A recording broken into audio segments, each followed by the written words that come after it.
Hello there, welcome to the other world because I use two computers, and today we're looking at a 4x4 flush door. You've seen those before, many times, because it's kind of a tricky, easy door to make. Like, there's a few ways to do it, but it's not too difficult, so I can sort of come up with a new design pretty quick. The whole point of my designs, I'm just trying to make them, a bit nicer over time. So previous one was fast. That's the point. It's like as fast as it could possibly be while still being reliable in Bedrock, unless there's some weird trick.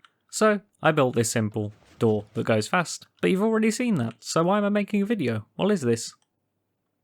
Blue door. What's the point of blue door? It's like the orange door, but blue. Well, blue door is slower. You're welcome. So why am I showing you a slow door? Why is my skin Steve? Why did they make it blink and look horrific in Bedrock Edition? Seriously, why? Well, the whole point of this one, it is smaller. There you go. Amazing question has been answered for you.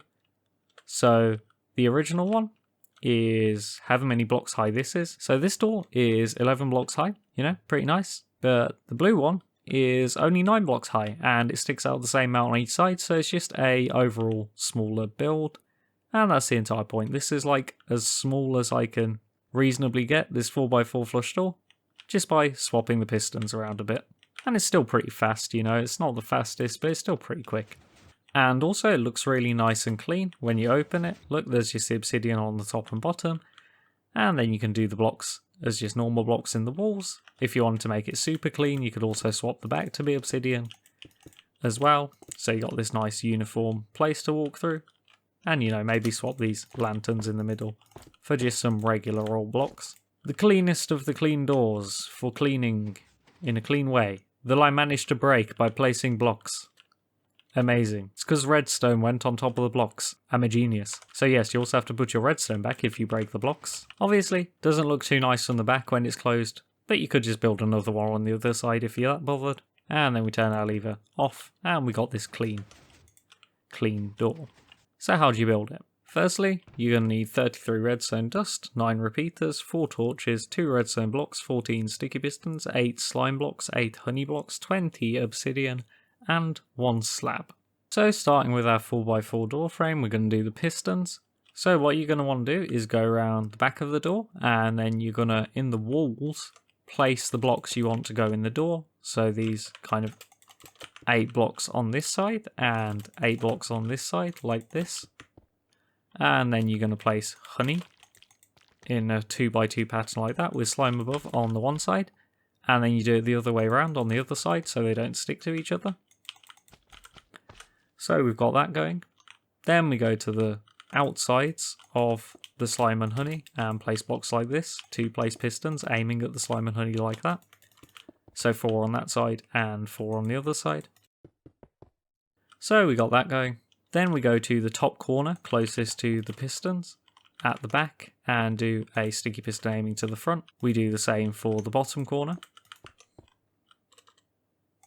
Like that. And we do the same on the other side. So those are our pistons from the back, and from the front it will look like this. I'll also remove these blocks that I've got as a placeholder because they're going to get stuff pushed into them. Now to fill in the floor, you want to do obsidian on the first 2 blocks. So the slime and the one in front are just going to be obsidian. Same for the roof. And everything else can just be normal blocks. So it does stick out 1 block further back than this because the pistons. You can just do normal blocks in the wall, but we'll leave them for now because they'll make everything stick together and be a pain to deal with if we do any of the timing wrong. So don't fill in these blocks yet for testing, and then you can fill them in once you know the door works. For the redstone, we're going to do one side first and then the other side. Okay, so for the front of the door, I've just removed the floor blocks here, and we go underneath. If we go to the first layer of obsidian, we go underneath it, and we'll just go to the right side with 4 blocks, starting from one of the center blocks. Then we do 2 blocks going up in a diagonal, like this. And we just do redstone along all of these blocks, except for the last one, which has a torch on it, then a block, then another torch, and a block. So firstly, next to torches off, in the 2 middle pistons, do a block with a redstone dust on it, and that will power those 2 to make them push out to start with. Next, to power the second piston, we put an obsidian under the slime, 1 block in front of it. Then if we go back to the front line of redstone, between that obsidian and the door, we're going to do a block with a repeater. That's not a repeater on 3 ticks, going into a block with a redstone on it. Then we're going to do a block 1 block lower down, and we're going to go 2 more across the edge, then 1 up towards the torch, and then 1 across back into the obsidian. We do redstone on all of those, except for the last one, which has a repeater, again, on 3 ticks.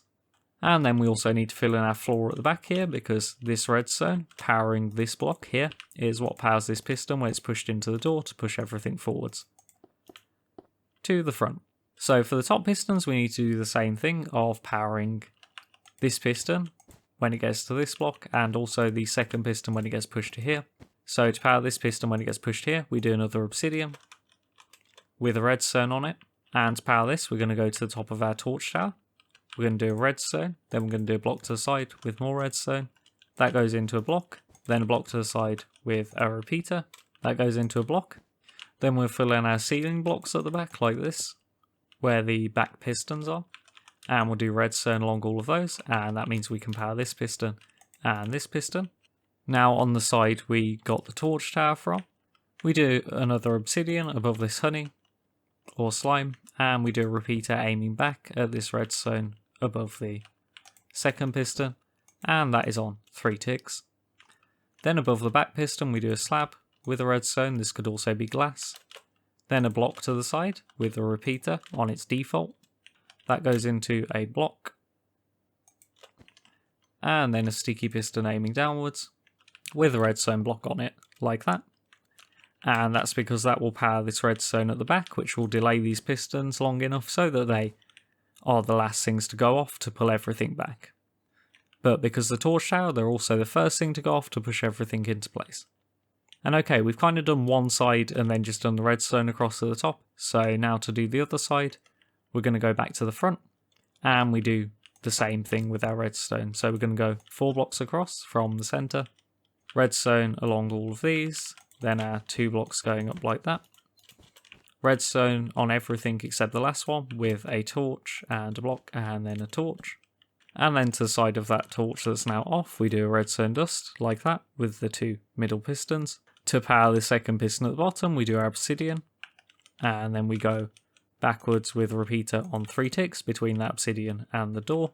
That goes into a block with redstone, and that will power this back piston when it gets pushed to here.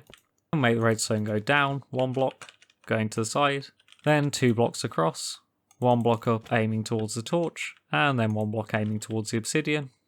Redstone in this shape, and then a repeater on 3 ticks aiming at the obsidian there. And finally, to power the second piston at the top, we do an obsidian above it with some redstone, and to power it, we just take a block from this top line of redstone with a repeater on 3 ticks, and that goes into a block so that it can power this redstone and power the piston below. Okay, this should be the entire redstone for the door done. I'll just fly past all of it all so you can sort of get an idea if you've done it right or not.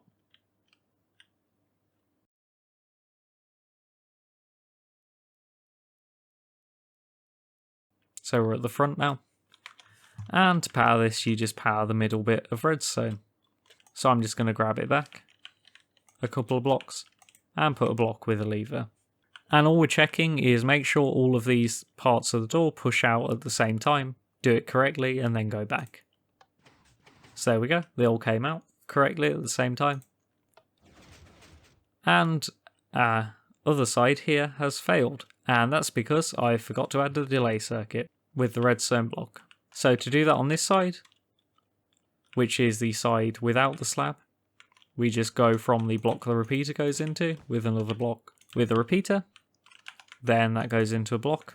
We do a piston aiming downwards underneath the block with a redstone block. And then we go to the front, pull our lever. And everything's working as it should. So now we can put in our normal blocks in the side and everything should be fine. Again, if these break it, then that means that stuff's going off at the wrong time compared to each other, so you need to check all your repeaters. But now, if we pull the lever, goes in, goes away, and looks neat. So lastly, because people like asking, how do you make this work with a button instead of the lever so that the button behaves like a lever and I can have a button on both sides? Well, my buttony friends, if we destroy this lever stuff, we're going to need a couple of droppers, we're going to need a hopper, and we're going to need a couple of comparators as well as a couple of repeaters for the input and then the redstone to take the signal to your button. So if we go to this middle bit of redstone, just any of the two middle blocks, we do a dropper aiming upwards, then a dropper aiming across, then we destroy this block, do a hopper, and then we do a comparator on the hopper and a comparator aiming out the back of the dropper. Now on the side where the comparator is aiming out the back of the dropper, you're going to want to switch this repeater from 3 to 4 ticks. You have to add a repeater here, going to the side, and then you place a block between the comparator and those to just save yourself a redstone. You could also just leave it as a block with redstone. Then on the other side, just in front of the comparator, you can just do a repeater. And that's fine. Now you're going to put an item in your bottom dropper. Can be any item. And I guess allied, you're going to need 4 extra repeaters, not 2. Because you also need to input into these 2 droppers with a repeater on both sides if you want a button on both sides. So the other side you go around, block, and a repeater aiming at that dropper. So now if I'm at the back, I can take the signal going back and place a button, and they'll turn the door on and off. And at the front, I can take a signal from my repeater as well into a button, and that'll turn the door on and off. Alright, hope you enjoyed this tutorial. It took a long time because I kept making mistakes. And check out the comment below that I put on every video. It's got a link to a world download. And unfortunately it doesn't have this door in it yet because it's on a different computer's world. So the builds that I show on this world usually won't be on there. But most of my other videos are on that world download. There's also a Patreon link if you want to throw money at my dumb face, which unfortunately is just Steve today, because on this computer it didn't connect to my account. I've just got the default skin. Why you do this, Minecraft? Why you gotta give me horrifying blinking Steve? Anyway, see ya.